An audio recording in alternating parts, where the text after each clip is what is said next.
aad baad u mahadsantahay ayaan Cabdulle Goore ku soo dhawaada daawadayaal qodobada wararka dibadda oo aan idinkaga soo gudbiyo stuudiyaha labaad ee telefishinka caalamiga S24 xaruntiisa magaalada Muqdisho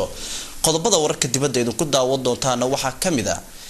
weer loo adeegsaday baabuur walxaa qarxa laga soo buuxiyay oo lagu qaaday qasriga madaxtooyada magaalada Cadan ee dalka Yemen iyo soo kale ururka la qeyrta cas oo bilaabay howlgal balaaran oo ku aadan gargaar bini'aadanimo ay ka fidinayaan magaalada Homs ee dalkaasi Suuriya aan ku horeyno weer loo adeegsaday baabuur walxaa qarxa laga soo buuxiyay ayaa lagu qaaday qasriga madaxtooyada ee magaalada Cadan ee dalka Yemen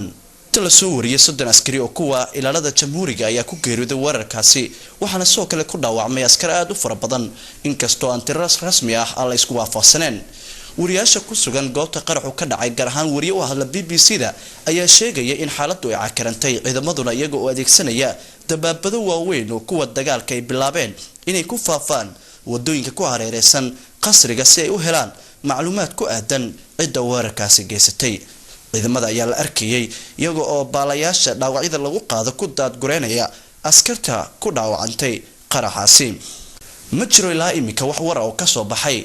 kooxda fulisay weerarkan iyadoo inta badan dalka Yemen ay ka dhacaan iska horimaad joogto ah iyo qaraxyo ismiidaamin ah iyo kuwa miina dhulka lagu aaso kuwa oo lala beegsado ciidamada wadankaasi Yemen ururka bishacas ururka la qeyrta cas ee fadhigiisu yahay dalka Suuriya ayaa bilaabay howlgal balaaran oo ku aadan gargaar bini'aadanimo ay ka fidinayaan magaalada Homs ee dalkaasi Suuriya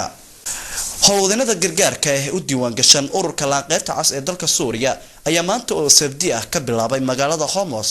howlo si weyn u balaaran oo ku aadan daadgureynta haweenka iyo carruurta ku sugan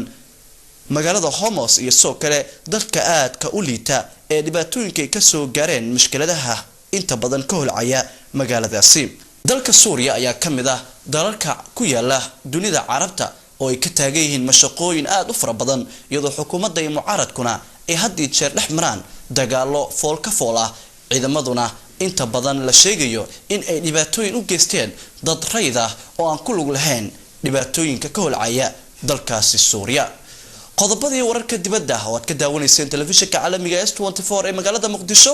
daawadayaal waa naga intaas waxa idin akhrinaya anigoo ah Mahad Cabdi Maxamed Shaakir aan dibadu kuwa celiyo wariyahana ayaan Cabdulle Goore oo noo akhrineysay warkii caalamka aad baad mahadsantiin daawadayaal